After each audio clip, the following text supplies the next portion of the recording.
اعوذ باللہ من الشیطان الرجیم بسم اللہ الرحمن الرحیم الحمدللہ رب العالمین والصلاۃ والسلام علی محمد وعلی آلہ وسلم۔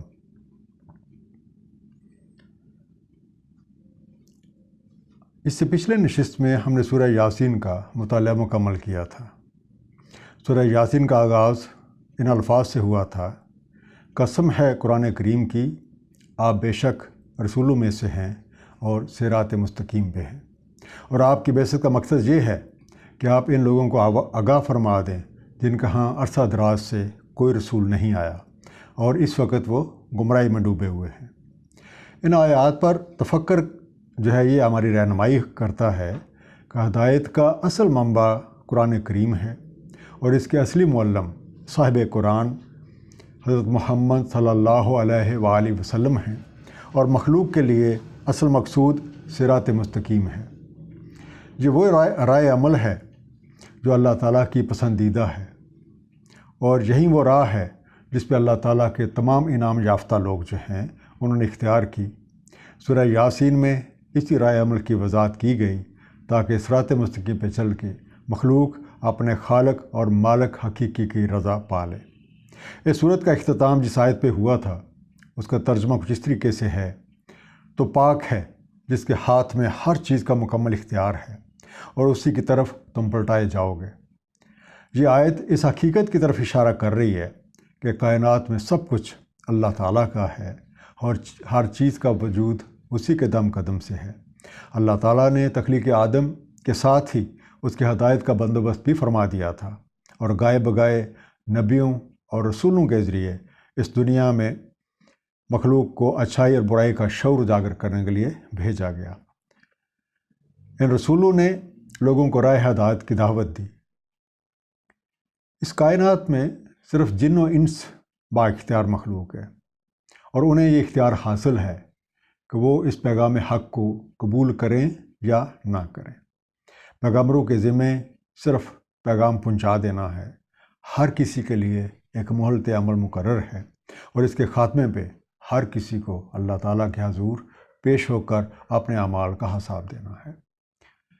جب ہم فہم قرآن کے اس اصول کو مد نظر رکھتے ہیں کہ ایک سورت کا اختتامیہ اگلی سورت کی بنیاد ڈالتا ہے، تو ہمیں اندازہ ہو جاتا ہے کہ سورہ الصافات، جس کا انشاءاللہ آج ہم شروع کر رہے ہیں، تو اس کا پس منظر سورہ یاسین کا اینڈنگ ہے۔ رب اشرح لی صدری ویسر لی امری واحلل عقدۃ من لسانی یفقہوا قولی۔ اس دعا کے ساتھ کہ اللہ کریم اپنے حبیب کے وسیلے ہمیں قرآن کریم کا صحیح فہم عطا فرمائیں، آئیے آج کے مطالعہ قرآن کا آغاز کرتے ہیں۔ تو آج ہم انشاءاللہ سورہ الصافات کے پہلے دو رکوع، جو کہ آیت نمبر 1 سے لے کے آیت نمبر 74 ہے، اس کا مطالعہ کریں گے۔ وَالصَّافَّاتِ صَفًّا، اور قسم ہے قطار در کے تار صف بستہ کی۔ فَالزَّاجِرَاتِ زَجْرًا، پھر ڈانٹنے والوں کی للکار کے۔ فَالتَّالِيَاتِ ذِكْرًا، پھر جو تلاوت کرتے ہیں ذکر کی۔ یہ جو پہلی 3 آیات ہیں، یہ اللہ تعالیٰ کے نظام تکوین کے نمائندوں کے بارے میں ہے، جو ہر دم اللہ تعالیٰ کے احکامات کے منتظر رہتے ہیں اور اس کے ہر حکم کو بجا لانے کے لیے مصروف عمل رہتے ہیں۔ الصافات کا لفظ یہ بھی ظاہر کرتا ہے کہ ان کی تعداد بہت زیادہ ہے، جو کہ ایک انتہائی منظم طریقے سے اپنا کام سر انجام دے رہے ہیں۔ اِنَّا الٰہَکُمْ لَوَاحِد، بے شک تمہارا معبود ہے واحد۔ واحد کا روٹ ورڈ واو ہے دال ہے، جس کا مفہوم ہے کہ وہ ذات یا وہ چیز جس کی کوئی حد ہی نہیں، یعنی کہ وہ حدوں سے ماوراء ہے۔ تو پہلی 3 آیتوں میں قسمیں کھانے کے بعد یہ بتایا جا رہا ہے کہ سوائے اللہ تعالیٰ کے تمہارا کوئی معبود نہیں۔ رب السماوات والارض وما بینہما، وہ اللہ جو رب ہے آسمانوں کا اور زمینوں کا اور جو کچھ بھی ان کے مابین ہے، وہ رب المشارق، اور رب ہے مشارق کا۔ مشارق کا روٹ شرق ہے، شین رے کاف۔ شرق سے مراد ہوتا ہے اٹھنا، چمکنا، روشن ہو جانا، شروعات ہو جانا، اور عام طور پہ انگلش میں to rise, shine, light up, start of a day وغیرہ جو ہے اس سے مراد لیا جاتا ہے۔ مشارق کا ترجمہ اکثر تراجم میں عام طور پہ طلوع آفتاب کے تمام مقامات کا کیا جاتا ہے، جس سے انگلش میں آپ کہہ سکتے ہیں آل سیٹنگ پلیسز ایسٹ، اور اس سے یہ بھی مراد لیا جا سکتا ہے کہ وہ معبود حقیقی وہ تو ہر سمت میں موجود ہے اور وہ سمتوں کا محتاج نہیں ہے، اس کی بادشاہی ہر طرف ہے اور اس کی وسعت لامحدود ہے۔ ان زینا السماء الدنیا بزینۃ الکواکب، بے شک ہم نے سجا دیا ہے آسمان دنیا کو، ہم نے سجا دیا ہے، ہم نے آراستہ کر دیا آسمان دنیا کو کواکب کی زینت سے۔ اور کواکب کیاف واو کیاف بے یہ جمع ہے کوکب کی، اور کوکب ہوتا ہے کوئی جو چیز جو ظاہر اور نمودار ہوتی ہے یا کبھی سامنے آتی ہے کبھی چھپتی ہے، جیسے جلملانا، تاروں کا جو جلملانا ہے اسے عام طور پہ کوکب کہا جاتا ہے۔ اور بعض اوقات جہاں پہ لمبے درخت ہوں اور ان کے پیچھے سے روشنی پڑ رہی ہو، جب آپ ٹریول کرتے ہیں تو کبھی روشنی آپ کی آنکھوں پہ پڑتی ہے اور کبھی نہیں پڑتی، تو اس انداز کو بھی کوکب ہی کہا جاتا ہے۔ وَحِفْظًا مِّن كُلِّ شَيْطَانٍ مَارِدٍ، اور محفوظ فرما دیا ہے ہم نے ہر شیطان سرکش سے۔ لا يَسْمَعُونَ إِلَى الْمَلَائِ الْأَعْلَىٰ، اور نہیں سن سکتے یہ ملائے اعلیٰ کو۔ وَيَقْذِفُونَ مِن كُلِّ جانب، اور مارے ہانکے جاتے ہیں ہر جانب سے۔ یقذفون قذف سے بنا، کاف زال فے، لگاتار مارنا یا کسی چیز کا لگاتار پھینکنا یا بچھاڑ کرنا، تو انگلش میں آپ کہہ سکتے ہیں پیلٹنگ کرنا۔ طہوراً ولہم عذاب واسب، طہوراً بگھائے جانے کو، ولہم عذاب واسب، اور ان کے لیے ہے عذاب دامے۔ دہور کا لفظ جو ہے دال ہے رے سے بنا ہے، جس کا مطلب ہوتا ہے دفع کرنا، کسی چیز کو دور بکھا دینا یا پسپا کرنا، اور انگلش میں آپ کہہ سکتے ہیں ریپیلڈ۔ واسب کا روح جو ہے وہ واو سواد بین سے بے سے بنا ہے، جس کا مطلب ہوتا ہے پائیدار یا دائمی، جسے انگلش میں آپ کہہ سکتے ہیں پرپیچول۔ الا من خاطف الخطفۃ، الا یہ کہ کوئی اچک لے جھپ سے، فَأَتْبَعَهُ شِهَابٌ ثَاقِبٌ، اگر کوئی ایسا کرتا ہے فَأَتْبَعَهُ تو اس کا پیچھا کرتا ہے ایک شہاب ثاقب۔ شہاب شین ہے بے سے بنا، جس سے مراد ہوتا ہے کوئی جلتی ہوئی چیز، یا آپ اسے شعلہ بھی کہہ سکتے ہیں، اور ثاقب سے مراد ہوتا ہے چمکتا ہوا۔ تو دونوں کو آپ اکٹھا کریں تو جسے عام طور پہ ہم کہتے ہوتے ہیں شہاب ثاقب یا شوٹنگ سٹار بھی ہم کہتے ہوتے ہیں، تو اس سے مراد ایسی مصیبت بھی ہے جو پیچھے لگ جائے تو جان نہ چھوڑے اور دوسروں کو نظر بھی آ رہی ہو۔ فَاسْتَفْتِهِمْ، تو ان سے دریافت کریں، ان سے پوچھیں، اَهُمْ أَشَدُّ خَلْقًا، کیا ان کا بنانا زیادہ مشکل تھا، أَمْ مَنْ خَلَقْنَا، یا جو کچھ ہم نے خلق کیا ہے۔ إِنَّا خَلَقْنَاهُمْ مِنْ طِينٍ لَازِبٍ، اور ہم نے انہیں خلق کیا ہے ایک لیس دار مٹی سے۔ طین لازب، تین تو یہ نون مٹی، لازب لام زے بے سے بنا ہے، جس کا مطلب ہے چکنی، لیسدار یا چپکنے والی، انگلش میں آپ اسے کہہ سکتے ہیں سٹکی یا گلوئی۔ تو تین لازب جب ہم دونوں لفظوں کو ملا دیتے ہیں تو اس سے مراد وہ مٹی ہے جس میں جب پانی ڈالا گیا یا پانی ملنے کی وجہ سے وہ گیلی ہو گئی اور پھر اپنی حالت کو بدلتے بدلتے ایک لیسدار چیز بن گئی۔ بل عجبت ویسخرون، بلکہ آپ کو تو تعجب ہوتا ہے، ویسخرون، اور یہ تمسخر کرتے ہیں۔ عجبت عین جیم بے سے بنا، تعجب کرنا، حیران ہونا، اچنبھا ہونا، انگلش میں آپ کہہ سکتے ہیں وانڈر، کہ آپ تو اللہ کی اس تخلیق کاری کے اوپر حیران ہوتے ہیں اور یہ ایسی باتیں سن کے اس کا مذاق اڑاتے ہیں۔ وَإِذَا ذُكِّرُوا، اور جب انہیں سمجھایا جاتا ہے، جب انہیں یاد دہانی کرائی جاتی ہے، لا یذکرون، تو نہیں سمجھتے، نہیں یاد کرتے۔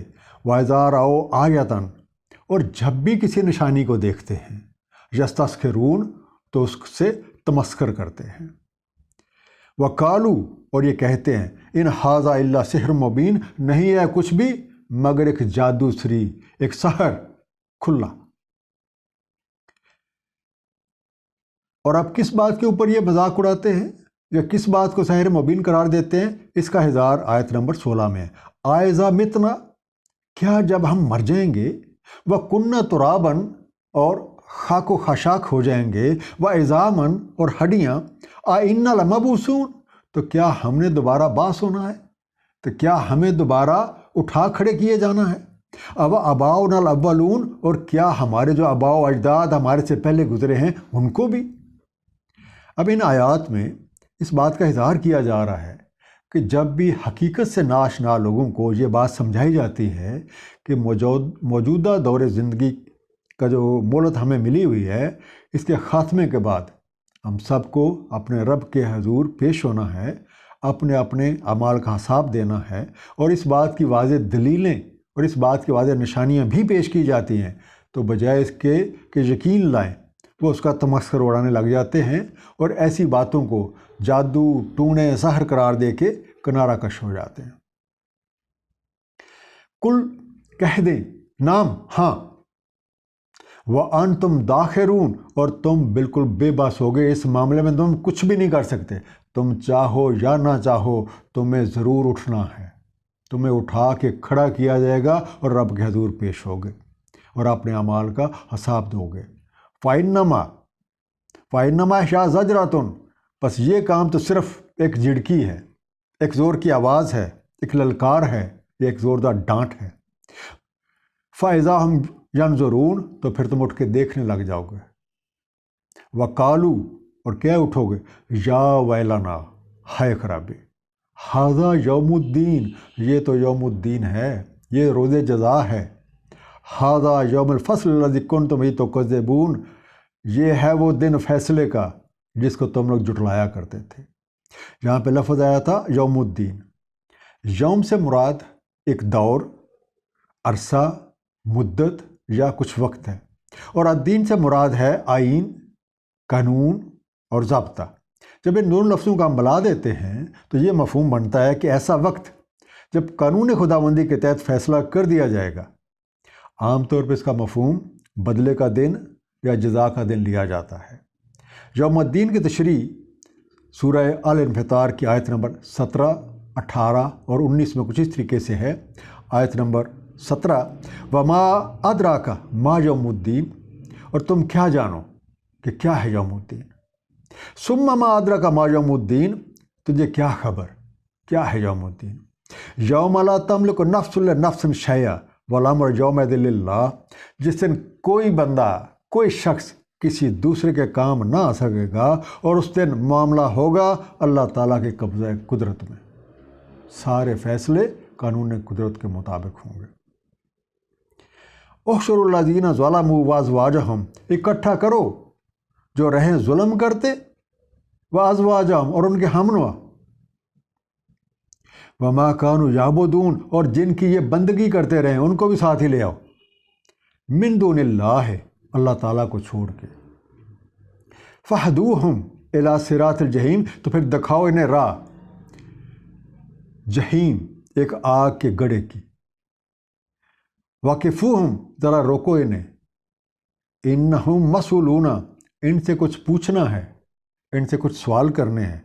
ما لکم لا تناصرون، کیا ہو گیا تمہیں، آج کیوں نہیں ایک دوسرے کی مدد کرتے۔ بل ہم اليوم مستسلمون، آج تو یہ بڑے فرما بردار بنے ہوئے ہیں، آج تو ہر چیز کو تسلیم کیے جا رہے ہیں۔ وَأَقْبَلَ بَعْضُهُمْ عَلَى بَعْضٍ يَتَسَاءَلُونَ، اور متقابل ایک دوسرے کے، ایک آمنے سامنے جو منہ ایک دوسرے کے، تو ایک دوسرے کو لگیں گے پوچھنے۔ قالو، وہ بولیں گے، انکم کنتم تاتون عن الیمین، تم ہی تھے آتے ہمارے اوپر دائیں طرف سے۔ عن الیمین، دائیں طرف سے، اس سے مراد دایاں بھی ہوتا ہے، اس سے مراد زور بھی ہوتا ہے، اس سے مراد سیدھا رخ بھی ہوتا ہے، کہ تم ہمارے اوپر بڑی قوت سے آتے تھے، بڑی چڑھائیاں کر کے آتے ہوتے تھے۔ قالو، تو جس پارٹی کو یہ مخاطب کر رہے ہیں وہ پھر کیا کہیں گے، قالو، وہ کہیں گے، بل لم تکونوا مومنین، بلکہ تم نہیں تھے ایمان لانے والے، تم نہیں تھے اس بات کو ماننے والے۔ وما کان لنا علیکم من سلطان، ہمارا تمہارے اوپر کوئی زور نہیں تھا۔ بل کنتم قوم طاغین، تم لوگ تو خود ہی تھے سرکش، تم لوگ تو خود ہی تھے باغی، تم لوگ تو خود ہی تھے حدوں کو کراس کرنے والے۔ فحق علینا قول ربنا، تو ثابت ہو گیا ہے، حق ثابت ہو گیا ہم پہ قول ہمارے رب کا۔ ان اللہ ذائقون، تب ہمیں مزے ہے چکھنا، اب ہمیں ہے بھگتنا۔ فاغوینکم، ہم نے تمہیں دور کیا راہ سے، انا کنا غاوین، جیسے ہم خود دور تھے راہ سے۔ فإنہم یومئذ فی العذاب مشترکون، تو اس روز وہ عذاب میں ہے مشترک، بلکہ دونوں کے لیے عذاب ہے۔ غاوین کا لفظ آیا تھا، تو غاوین غین واو یہ سے بنا ہے، اصل کی بجائے کسی اور مقام پہ ہونا، یا اصل کام کی بجائے کسی اور کام پہ لگے ہونا، اور اصل راہ کی بجائے کسی اور راہ پہ لگے ہونا۔ اور اس کا ایک اور مفہوم جو ہے وہ اغوا ہونا بھی ہے، کیونکہ جو بندہ اغوا ہو جائے وہ پھر اپنی مرضی سے نہیں، بلکہ جس نے اغوا کیا ہے اس کی مرضی کے کام کر رہا ہوتا ہے۔ ان کذالک نفعل بالمجرمین، بے شک اسی طرح ہم کرتے ہیں مجرموں سے، اور مجرم وہ ہوتے ہیں جن کے اوپر الزامات ثابت ہو چکے ہوں، ایک مقدمہ چل چکا ہے، سارے ثبوت پیش ہو چکے ہیں اور وہ مجرم ثابت ہو چکے ہیں۔ انہم کانوا اذا قیل لہم، یہ وہ لوگ ہیں جب ان سے کہا جاتا تھا لا الہ الا اللہ، کہ نہیں ہے کوئی معبود سوائے اللہ کے، یستکبرون، تو تکبر کرتے تھے، ویقولون، اور یہ کہتے تھے آئنا لتارکو آلہاتنا، آئنا، کیا ہم لتارکو، ترک کر دیں، چھوڑ دیں، آلہاتنا، اپنے معبودوں کو، تو کیا ہم اپنے معبودوں کو چھوڑ دیں، لا شاعر مجنون، ایک مجنون شاعر کی خاطر۔ مجنون جیم نون سے بنا، جسے آپ جنون کہہ سکتے ہیں، کہ اپنی ہی کہتا ہے، کسی اور کی سنتا ہی نہیں ہے، اپنی ہی دونوں میں مگن رہتا ہے اور کسی اور کی پرواہ ہی نہیں کرتا۔ تو انگلش میں آپ اسے کہہ سکتے ہیں اوور شیڈوڈ، میڈ یا کریزی۔ بل جاء بالحق، بلکہ وہ تو آیا ہے حق کے ساتھ، یہ جو آپ کو پیغام حق دے رہا ہے وہ حق کے ساتھ آیا ہے۔ وصدق المرسلین، اور تصدیق کر رہا ہے مرسلین کی، کہ اس سے پہلے بھی جتنے رسول آئے ہیں وہ ان کی بھی تصدیق کر رہا ہے۔ انکم لذائق العذاب العلیم، بے شک تمہیں چکھنا ہے عذاب علیم کو، تمہیں چکھنا ہے عذاب المناک کو۔ وما تجزون الا ما کنتم تعملون، اور نہیں ہے جزا مگر جو کیے تم نے کام، جو کیے تم نے اعمال۔ الا عباد اللہ المخلصین، مگر جو بندے ہیں اللہ تعالیٰ کے مخلص۔ اب یہ جو ٹرمنالوجی عباد اللہ المخلصین کی ہے، یہ کئی دفعہ اس صورت میں آئی ہے، جس سے یہ اندازہ ہوتا ہے کہ اس صورت میں ایسے لوگوں کا احوال موجود ہے۔ عباد کا روٹ عبد عین بے دال ہے، یعنی غلام یا بندہ، اور ایک غلام کی دو بڑی خوبیاں ہوتی ہیں۔ سب سے پہلے اپنے اصلی اور حقیقی مالک کی پہچان، اور دوسرا اپنے مالک کے حضور اپنی عقل، سمجھ اور اختیارات کو سرنڈر کر دینا، اور صرف اپنے حقیقی آقا کی فرمان برداری کرنا۔ عباد اللہ المخلصین کی میں دوسرا جو لفظ قابل غور ہے وہ ہے المخلصین۔ مخلص کا روٹ خلص ہے، خے لام سواد، خالص، اور خالص وہ ہوتا ہے جس میں کوئی ملاوٹ نہیں ہوتی، اور انگلش میں آپ اسے کہہ سکتے ہیں فری، ان مکسڈ، پیور یا ایکسکلوسیو۔ اسی طرح مخلص وہ قرار پاتا ہے جس کا قلب اور ذہن پر نور ہے، اور اس بندے میں سوائے بے نیازی کے کسی اور رنگ کی گنجائش ہی نہیں ہے۔ وہ بندہ ہر شے کو اللہ تعالیٰ کے نور کی روشنی میں دیکھتا ہے، وہ ہر چیز کو من جانب اللہ سمجھتا ہے۔ اور اگر ہم ان الفاظ کو جمع کر لیں تو عباد اللہ المخلصین سے مراد اللہ تعالیٰ کے وہ بندے ہیں جو مکمل طور پہ بے غرض ہیں، اور انہیں سوائے اللہ تعالیٰ خوشنودی کے کسی اور چیز کی نہ تو طلب ہے اور نہ ہی چاہت۔ سورہ الحجر اور سورہ صاد میں بھی ہمیں ذکر ملتا ہے کہ جب اللہ تعالیٰ نے بشر کو مکمل فرمایا تو فرشتوں کو سجدے کا حکم دیا، سب نے سجدہ کیا سوائے ابلیس کے، اور جب اس سے پوچھا گیا کہ کیوں انکار کیا ہے تو اس نے اظہار تفاخر کیا، جس کی وجہ سے اس پہ لعنت کی گئی۔ اس نے مہلت مانگی جو اللہ کریم نے اسے دے دی۔ اس موقع پہ ابلیس نے ایک بات کہی تھی، وہی بات ابھی میں آپ کے سامنے پیش کر رہا ہوں۔ سورہ الحجر آیت نمبر 39 سے 42، اس کا ترجمہ اس طریقے سے ہے، بولا اے رب، جیسا تو نے مجھ کو راہ سے کھو دیا، میں بھی ان سب کو بہاریں دکھلاؤں گا زمین سے، اور راہ کھودوں گا ان سب کی، سوائے ان کے جو تیرے مخلص بندے ہیں، عباد اللہ المخلصین۔ فرمایا یہی ہے صراط مستقیم میری طرف آنے کو، بے شک میرے بندوں پہ تیرا کچھ زور نہیں، سوائے ان گمراہوں کے جو تیری پیروی کریں۔ اسی طریقے سے سورہ صاد آیت نمبر 82 اور 83 میں ذکر ہے، اس نے کہا تیری عزت کی قسم میں ان سب کو بہکا کے رہوں گا بجوز تیرے ان بندوں کے جسے تو نے خالص کر لیا۔ ان آیات سے ہمیں یہ معلوم ہوتا ہے کہ اللہ تعالیٰ کے مخلص بندوں پہ شیطان کا کوئی زور نہیں چلتا۔ شیطان کا زور تو صرف ان پہ چلتا ہے جو ولنگلی، جو جانتے بوجھتے شیطان کی پیروی کرے۔ اولئک لہم رزق معلوم، تو یہ جو اللہ کے خالص بندے ہیں، اولئک لہم رزق معلوم، ان کے لیے ہے رزق معلوم، اور معلوم ہوتا ہے جانا بوجھا، ایسی بات جس کا علم ہو یا جس کا علم آسانی سے حاصل کیا جا سکے۔ فواکہ ہو، میوے ہیں، وہ مکرمون، اور وہ مکرم ہیں، ان کی بہت عزت ہے، ان کا اکرام کیا جاتا ہے، فی جنت النعیم، جنت نعیم میں، علی سرر متقابلین، مسندوں پہ آمنے سامنے، سیٹوں پہ آرام سے ٹیک لگائے بیٹھے ہوئے ہیں، یطاف علیہم بکاس من معین، اور دور چل رہا ہے ان میں جام کا ایک بہتے چشمے سے، بیضاء صاف شفاف، بیضاء صاف شفاف، لذت للشاربین، پر لذت پینے والوں کے لیے۔ اب ان آیات میں عباد اللہ المخلصین کے رزق کی وضاحت فرما دی گئی ہے۔ یاد رکھنے کی بات یہ ہے کہ رزق سے مراد محض کھانا پینا نہیں ہوتا، بلکہ اس سے مراد وہ تمام ضروریات اور وہ تمام لوازمات ہیں جن کا تعلق ہماری زندگیوں کے ساتھ ہے۔ انگلش کا لفظ پروویژنز ایک کافی اچھا ترجمہ ہے۔ مال و اسباب، اولاد، اچھے دوست احباب، اساتذہ کرام، خواہ ان کا تعلق دنیاوی تعلیم سے ہو یا روحانی تعلیمات سے، اور اچھی زوجہ بھی رزق میں شامل ہے۔ یہاں اس بات کو واضح فرما دیا گیا ہے کہ ایسے لوگوں کو اللہ تعالیٰ کی طرف سے ہر طرح کی نعمتیں ملتی ہیں، وہ راحت، چین اور سکون میں ہوتے ہیں، چونکہ وہ خود بھی اچھے اور نیک ہوتے ہیں تو ان کی صحبت میں بھی اچھے اور نیک لوگ ہی ہوتے ہیں۔ لا فیہا غولن، تو جب وہ پی رہے ہیں، لا فیہا غولن، تو نہ اسے سر پھرے، مطلب یہ پی کے نہ تو وہ غل گپارہ مچائیں، ولا ہم عنہا ینزفون، اور نہ ان میں اسے کو فطور ہو، نہ یہ کہ ان کی عقل ماری جائے، اور نہ یہ کہ انہیں بالکل چپ لگ جائے۔ وَعِندَهُمْ قَاصِرَةُ الطَّرْفِ عِین، اور ان کے پاس ہیں روک کے رکھنے والے ہر طرف سے اپنی نگاہ کو۔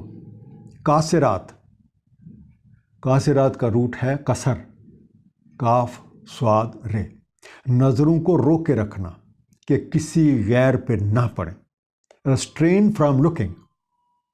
الطرف، طرف یعنی کہ سائڈ، تو یہ رے فے سے بنا، کسی سمت، کسی طرف، سائڈ، ڈائریکشن یا اینڈ، یا آنکھوں کو جب ہم دائیں یا بائیں گھماتے ہیں تو اس حرکت کو بھی طرفہ کہا جاتا ہے، کہ آنکھوں کو دائیں اور بائیں گھمانا دیکھنے کے لیے۔ این، این کا جو لفظ ہے اس کا روٹ ہے این، یہ نون، جسے عرف عام این کہتے ہیں۔ تو بنیادی طور پہ اس کا معنی جو ہے آنکھ کے درمیان کا جو سیاہ تل ہے، جسے ہم کہہ سکتے ہیں کہ عین مرکز، قطعی مرکز، ایگزیکٹ سینٹر یا ایگزیکٹ مڈل۔ اور پانی کے چشمے کو بھی بعض اوقات عین کہا جاتا ہے، کیونکہ اس کی شکل جو ہے وہ بھی آنکھ کی طرح ہوتی ہے، اور بالکل مڈل سے پانی کا فوارہ سا نکل رہا ہوتا ہے اور ہر طرف پھیلا ہوتا ہے۔ کانہن بیض مکنون، گویا وہ ہیں بے عیب، بیضن بے عیب، سفید، شفاف، مکنون حفاظت سے رکھے ہوئے، مکان میں رکھے ہوئے، پردوں میں رکھے ہوئے، تو گویا وہ ہیں بے عیب، حفاظت سے رکھے ہوئے۔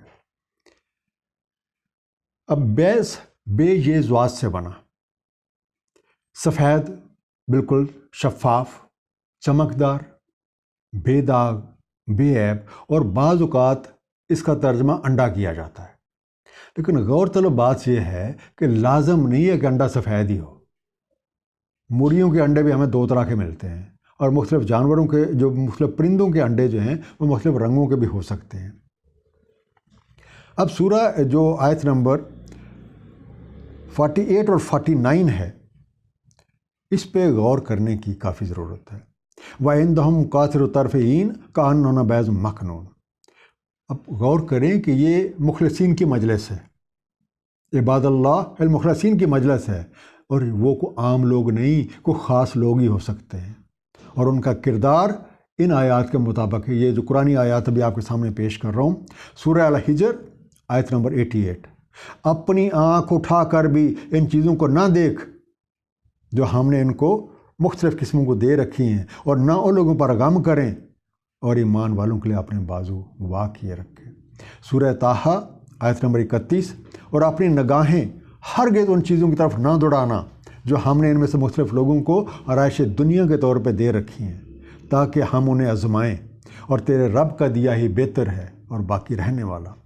اسی طریقے سے سورہ نور آیت نمبر 24 اور 25 میں مسلمان مردوں اور مسلمان عورتوں دونوں کے لیے فرمان ہے کہ اپنی نگاہیں نیچی رکھیں، اپنی عصمت کی حفاظت کریں۔ اب ایسے لوگوں نے اپنی نگاہوں کی حفاظت کچھ اس طریقے سے کی ہے کہ کسی غیر اللہ کی طرف اٹھنے ہی نہیں دی۔ انہوں نے اپنا مرکز نگاہ اللہ تعالیٰ کو رکھا ہے، اور باقیوں سے نظریں بچا کے رکھی ہیں۔ ایک اللہ کے ولی نے کیا خوب کہا ہے، نظر کے چور کے سر پہ نہیں ہوتا تاج ولایت، نظر کے چور کے سر پہ نہیں ہوتا تاج ولایت، جو متقی نہیں ہوتا اسے ولی نہیں کہتے۔ فَأَقْبَلَ بَعْضُهُمْ عَلَى بَعْضٍ يَتَسَاءَلُونَ، تو متقابل ہوں گے ایک دوسرے کے، یہ جو نیک لوگ ہیں یہ دوسرے آمنے سامنے بیٹھے ہوئے، فَأَقْبَلَ بَعْضُهُمْ عَلَى بَعْضٍ يَتَسَاءَلُونَ، تو متقابل ایک دوسرے کے اور ایک دوسرے سے پوچھیں گے۔ قَالَ قَائِلٌ مِّنْهُمْ، تو بولا ان میں سے ایک کہنے والا، انی کانا لی کرین، کہ میرا ایک ہم اثر ہوا کرتا تھا۔ لی کرین، کرین کرن سے بنا، کرن ہوتا ہے کوئی ایک زمانہ، کوئی ایک دور۔ تو جب یہ کہا جائے انی کانا لی کرین، اس کا مطلب ہے کہ کوئی میرا جو میرے ساتھ ہی قریب قریب میں پیدا ہوا، پلا بڑا، اکٹھے کھیلے کودے پڑھے، اور تقریباً ساری عمر ہم نے اکٹھے ہی گزاری۔ یقولو، تو وہ کہا کرتا تھا، اِنَّکَ لَمِنَ الْمُصَدِّقِینَ، کیا تم بھی ہو جو تصدیق کرتے ہیں، جو مصدق کرتے ہیں؟ اور کس چیز کی تصدیق کرتے ہیں؟ اگلی آیت میں آ رہا ہے، آئذا متنا، کہ جب ہم مر جائیں گے، وَكُنَّا تُرَابًا، اور خاک و خاشاک ہو جائیں گے، وَعِظَامًا، اور ہڈیاں ہو جائیں گے، اِنَّا لَمَدِینُونَ، تو کیا ہمیں ملنا ہے فیصلہ بمطابق قانون کے؟ کالا حل انتم مطلعون، اب دوسرا اسے کہے گا، کالا کہے گا، حل انتم مطلعون، کیا تم مطلع ہونا چاہو گے؟ کیا تم دیکھنا چاہو گے؟ کیا تم جھانکنا چاہو گے کہ وہ اس وقت کدھر ہے اور کس حالت میں ہے؟ فطلع، تو جب وہ جھانک کے دیکھے گا، فراہ ہو، تو اسے دیکھ لے گا، تو جب جھانکے گا تو اسے دیکھ لے گا، فی سواء الجحیم، بیچوں بیچ آگ کے گڑھے میں۔ کالا، تو بول اٹھے گا، تاللہ، واللہ، قسم اللہ کی، ان کتا لتردین، قریب تھا کہ تو مجھے تباہ و برباد کر ڈالے۔ ولولا نعمت ربی، اگر نہ ہوتا انعام میرے رب کا، اگر نہ ہوتی نعمت میرے رب کی، لکنت من المحضرین، تو میں بھی ہوتا پکڑ کے حاضر کیے جانے والوں میں سے۔ افما نحن بمیتین، تو کیا اب ہمیں نہیں مرنا؟ اب ان آیات پہ غور کریں تو جس طریقے سے پہلے تذکرہ چل رہا تھا کہ اس مجلس میں دو طرح کی ہستیاں موجود ہیں۔ ایسے لگتا ہے کہ ایک وہ ہیں جو پہلے سے کامیاب ہو چکے ہیں، اور دوسرے وہ ہیں جو ابھی ابھی نئے اس جماعت میں شامل ہوئے ہیں۔ اب ان کی نگاہوں کے پردے ہٹ گئے ہیں، اس لیے وہ دیکھ سکتے ہیں۔ الا موتتنا الاولی وما نحن بمعذبین، مگر جو مر چکے ہم اس سے پہلے، اور نہیں ہونا اب ہمیں مبتلا عذاب۔ ان ھذا، بے شک یہ ہے لہو الفوز العظیم، ایک عظیم کامیابی۔ ان ھذا لہو الفوز العظیم، بے شک یہی ہے ایک کامیابی عظیم۔ لمثل ھذا، اسی کی مثل کے لیے، اس طرح کے لیے، فلیعمل العاملون، عمل کرنا چاہیے عمل کرنے والوں کو۔ اگر آپ چاہتے ہیں کہ آپ کا بھی انجام ایسا ہو تو پھر آپ کو عمل بھی ایسے ہی کرنے پڑیں گے۔ اذالک خیر نزلا، تو کیا یہ مہمانی بہتر ہے؟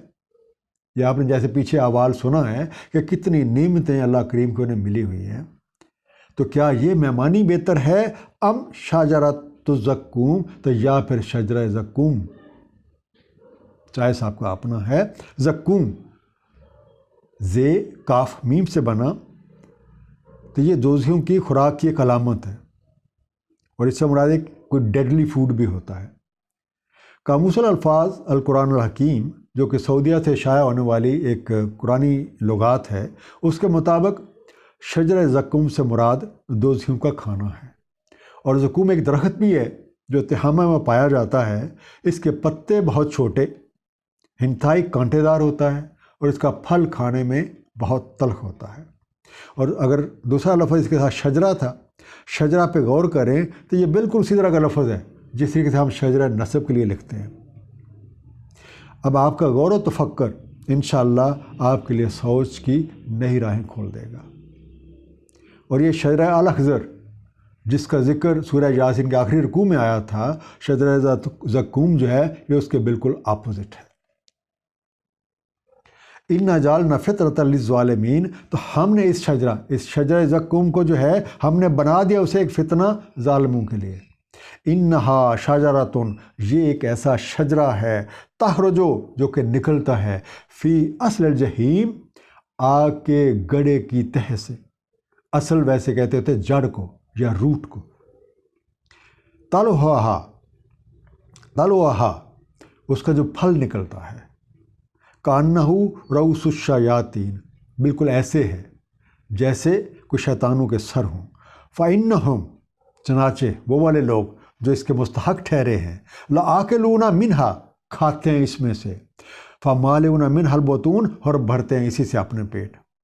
اب ان آیات میں شجر زقوم کی کچھ مزید خصوصیات جو ہیں وہ بیان فرما دی گئے ہیں کہ اس قبیل سے تعلق رکھنے والے جو مجرم ہیں ان کی گزر بسر کن حالات میں ہوگی، انہیں کیسی کیسی سختیوں کا سامنا کرنا پڑے گا۔ ایک تو رہنے کے لیے جو ہے وہ ایک آگ کے گڑھے میں رہ رہے ہیں۔ ثم ان لہم علیہا لشوبا من حمیم، تو پھر ان کے لیے اس پہ آمیزش ہے گرم پانی سے۔ ثم ان مرجعہم للجحیم، پھر وہ لوٹائے جائیں گے آگ کے گڑھے کی طرف۔ تو آگ کے گڑھے سے گرم پانی، اور گرم پانی سے آگ کے گڑھا، یعنی رہنے کے لیے آگ کا گڑھا، تو دوسری طرف کھانے کے لیے زقوم، اور اوپر سے تڑکا گرم پانی کا، ہر طرف سے سختیاں ہی سختیاں۔ انہم الفوا اباہم الاول، انہم الفوا اباہم ضالین، بے شک انہوں نے پایا اپنے آباء و اجداد کو راہ کھوئے ہوئے، انہوں نے پایا اپنے آباء و اجداد کو گمراہ ہوئے۔ اب یہ ان کا قصور بتایا جا رہا ہے کہ یہ کس وجہ سے یہ پکڑے گئے ہیں۔